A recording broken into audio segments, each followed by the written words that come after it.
Definition of self-leadership. The simple definition of self-leadership is the process by which you influence yourself to achieve your objectives.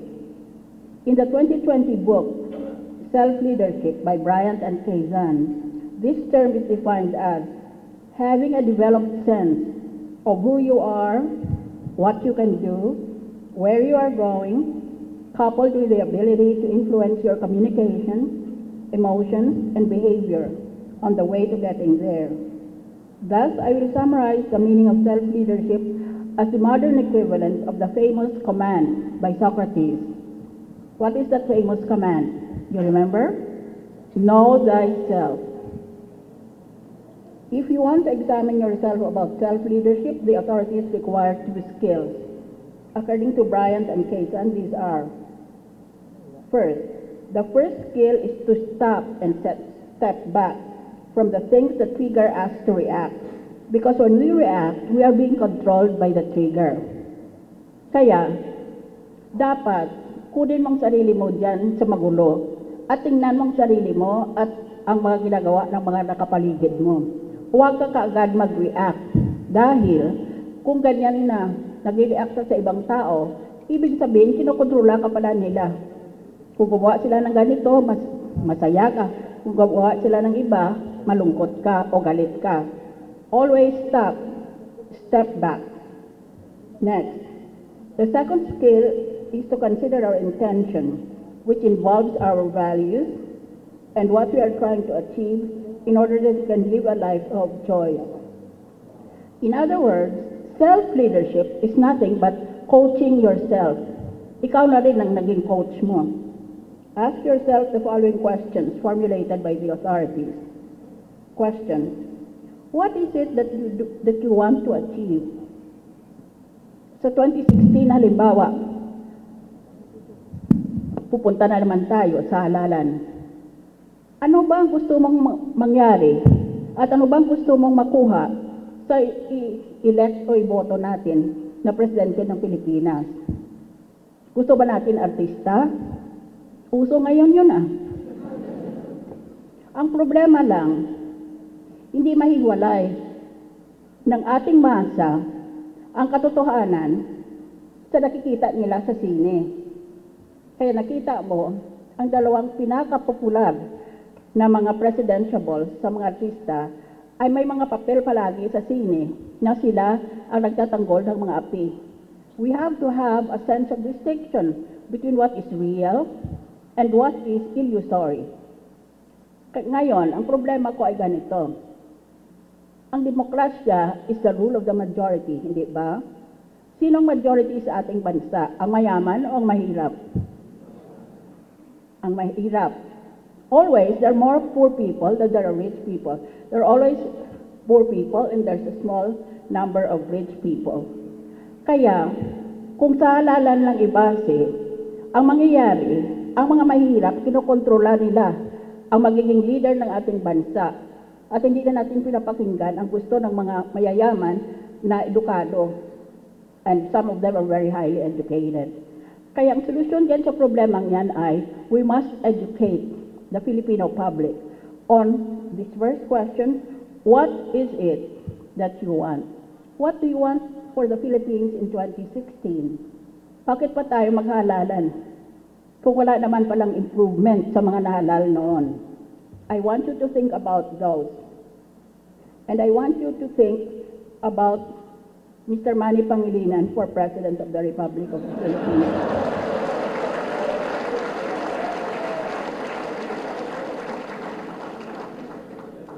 Next question: what actions do you need to take to achieve this? Next, what are the results of your actions? Next, is this feedback accurate? And lastly, can I filter the feedback? So tanungin mo ang sarili mo, hindi lamang sa halalan o sa politika, kung hindi sa sarili mong profesyon o career mo.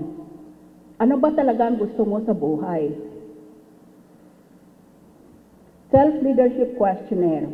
The 2002 International Journal of Leadership Studies published a shortened version of the Self-Leadership Questionnaire as follows.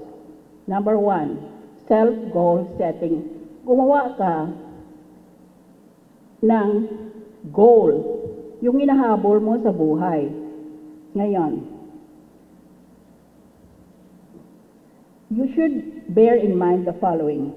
I establish specific goals for my own performance. Hindi ibang taong batikos tayo ng batikos, kung hindi sarili natin gumawa tayo ng standards natin o ng goals natin. Number 2, self-observation. I make a point to keep track of how well I'm doing at work. I-observe mo ang sarili mo. Magaling ba ako sa opisinang hinahanap ako palagi ng boss ko pag importante ang ginagawa? O baliwala lang ako at wala naman nagkaanap sa akin pag absent ako. Number 3, self-goal setting. I work towards specific goals I have set for myself. 4, visualizing successful performance. I visualize myself successfully performing a task before I do it. Kaya, may napakalaki ng tulong itong tinatawag na self-image. Yun bang gumagawa ka na ng senaryo sa isipan mo, anong magiging ayos ko kung mag-deliver ako ng guest lecture sa Maynilad. So before I came here, I visualized myself, what I was going to wear, how I'm going to greet the audience if I have an opportunity. And I visualized myself standing on this podium, delivering this speech, hoping very much that I can be understood by my audience. Number 5, iyon yung ang una natin pinag-usapan ay visualizing successful performance. Number 5, visualizing performance. Sometimes I picture in my mind a successful performance before I actually do a task. I-hypnotize mo ang sarili mo. Halimbawa, gusto mo maging sexy. Una, bago ka bumili ng sexing damit o makeup, i-visualize mo sa isipan mo ang paano magiging sexy ka. Because it will make you feel and therefore it will make you act sexy. It's the power of self-hypnosis. Ngayon, nakikita ko na maraming sexy dito. Siguro, alam na ninyo ito. So I will go now to the next. 6, self-reward. When I have successfully completed a task, I often reward myself with something I like. Self-reward is a very good mechanism for encouraging yourself. Life can be a drudgery. You go to work, same things happen, same people are greeted. More or less, your career is fixed for life. So, dapat, bigyan mo naman ng reward and punishment ang sarili mo. Pag magaling ang performance mo, give yourself a reward, maybe only a chocolate bar, or maybe going shopping at the weekend. 7, evaluating beliefs and assumptions. Sometimes I talk to myself out loud or in my head to work through difficult situations. For example, you don't really see me in the Senate getting really angry. Sometimes I get angry, but I try to control my temper because I realize sometimes it's not helpful. Hindi ko lang masabi ang thought bubble dito para sa cartoon. Pag galit na ako sa Senado, maswerte sila at hindi ako masyadong masalita.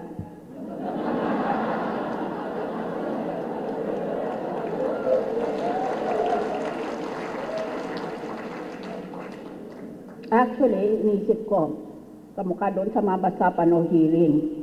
Sali-saring sinungaling eh. Gusto pa ako i-impress. Actually, kinokontrola ko ang mukha ko. Pero dito sa itaas, ang isip ko, gago. Gago.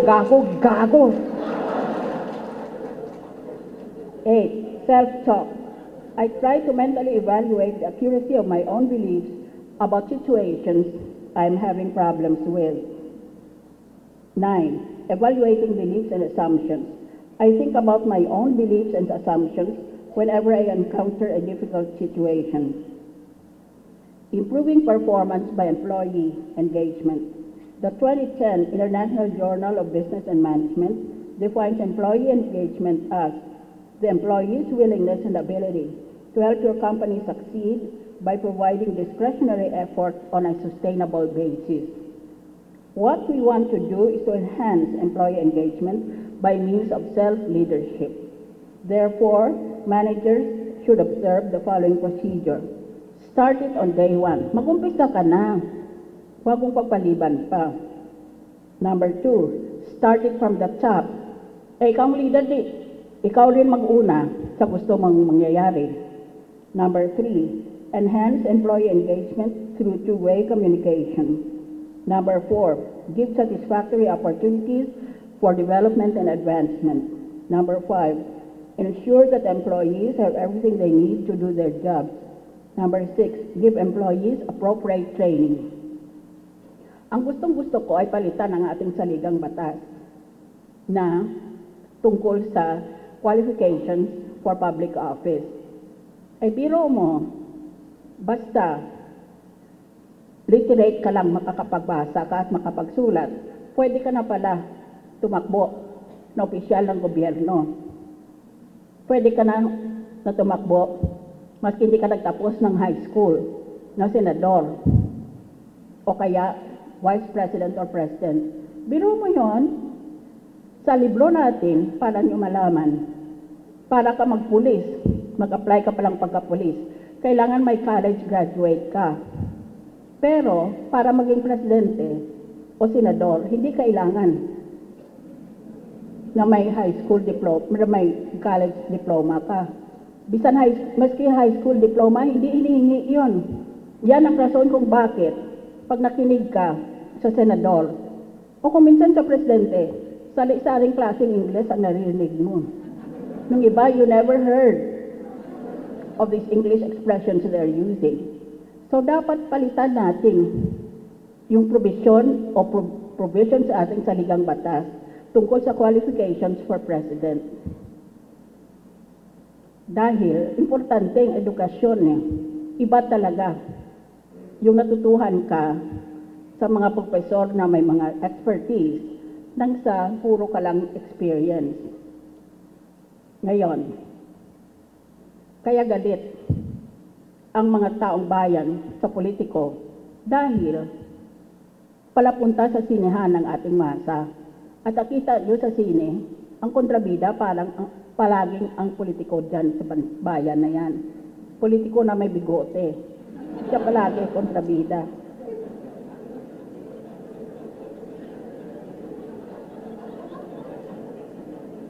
Self-leadership should lead to excellence. Excellence means being superior or first class. You would think that everyone would want to become excellent. But this is not so. Many Filipinos are happy with okay na or pwede na ba yan. Sociologists might say that our colonization made us feel inferior as a culture. Bakit ganyan ang Pilipino? Basta pwede na, pwede. Ganyan na lang ang trabaho niya. Hindi nga dinadagdagan para nakahanga-hanga ang resulta. Basta pwede nang pumasa, pwede na. Okay na. Siguro dahil sa naging under tayo sa mga dayuhan during the regime of the foreigners, the Spaniards and the Americans who governed our country during colonization days. Economists might say our lack of pride as a people is connected to our poverty and slow economic growth. Iba naman sabi nila, siguro kaya ganyan, na parang hindi pinagmamalaki ng Pilipino ang sarili niyang bansa, ang sarili niya, dahilan sa mahirap lang tayong bansa. Psychologists might say that unlike parents in the other cultures, Filipino parents do not really push their children to achieve. Well, they might say that, but I don't think so. Managers may say that the pressure from peers not to excel make employees content to perform like the rest of us. Meron naman diyang nahihiya, nagandahan nilang trabaho nila dahil natatakot sila na baka pintasan sila that they are showing off to their colleagues. Siguro lahat na ito nagtama-tama na. And yet we know that with globalization and ASEAN 2015, our organizations will be faced to compete with organizations from other countries who are hungrier, who have a stronger drive to achieve, and who have a stronger will to excel. Mali lahat yung mga sinabi ko kanina na attitude dahil ngayon pa lang, 2015 na, nakikipag-compete na tayo sa ating mga kapwa bansa sa Southeast Asia. May iwan talaga tayo kung hindi natin ginagandahan ang ating trabaho. Can we change our culture? Yes, of course. But first, we must communicate. If we expect excellence, then we need to clearly articulate this when we hire people in our company values, in our policies, and in our goals. Pwede naman palitan itong kultura na ito. Pero, kinailangan, una, communication. Kailangan sabihin natin sa ating mga empleyado at sa ating mga boss kung ano ba ang talagang pakay ng ating kumpanya. We need to promote people not just based on seniority, but based on excellence. Kasi kung based on seniority lang, di una lang pala sa pagtanda. Parang triathlon or marathon na ang pinakamahina siyang magiging champion. Hindi tama iyon. Not seniority, but excellence. We need training for values. We need to continually train people to become excellent because the world is fast changing and an excellent worker today can become obsolete tomorrow. Yun ang problema sa mga presidente ng Pilipinas. Nagiging obsolete sila. Unang taon, enjoy na enjoy sila. Ngayon, akala nila dahil presidente sila at maraming nagsisip-sip sa kanila, talagang totoong matalino sila. Kaya sa sunod na taon, ang yabang na. Kaya lahat ng presidente bagsak pag malapit na matapos ang 6 na taon nila dahil naniniwala sila sa mga chuchuwa nila. Tapos nagagalit pag pinintasan. Hindi dapat ganon. And finally, we must practice role modeling. In a country with high power distance, we should have a high respect for leaders. Tingnan mo nangyari nung nabuksan yung pork barrel na pinamimigay pala sa mga NGO at kinanakaw lang pala nila. Dati, nagnanakaw sila 10%, 20%, 30%. Ngayon pala buo ng 100% ang ninanakaw, inahati na lang sa senador at sa NGO. Kaya naging malaking skandalo yan. Dahil sa napakaganid lumabas ang ating mga politiko. Hindi na sila kontento ngayon sa mga percent lang na kickback nila. Gusto nila hati na, 50% na. So, kailangan na talaga na meron tayong self-leadership and excellence. I leave you today with these 2 challenges. Practice self-leadership and be excellent. Kaya mo yan. Maynilad needs that of you and more importantly, the country needs that of Maynilad. Ngayon ang dami nating problema sa bansa. Palagi naman ganyan ang istorya niyan eh. Ang lalaki ng mga problema natin. Mabuti na lang hindi tayo magkukulang sa tubig dahil ang sabi kanina ni Mr. Pangilinan, malamang na kasya ang tubig natin for the summer. Ang pinag-usapan ngayon yung shortage naman sa kuryente. E di ilagay natin si Mr. Pangilinan doon naman sa di kuryente.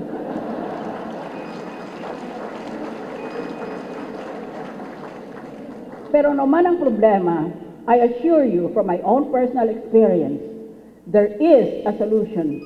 All that we need is to believe in ourselves. Maniwala tayo sa sarili nating kakayahan. Ang problema natin, naniniwala tayo sa magiging leader natin, sa magiging presidente o sa magiging presidente ng Pilipinas o presidente ng Maynilad.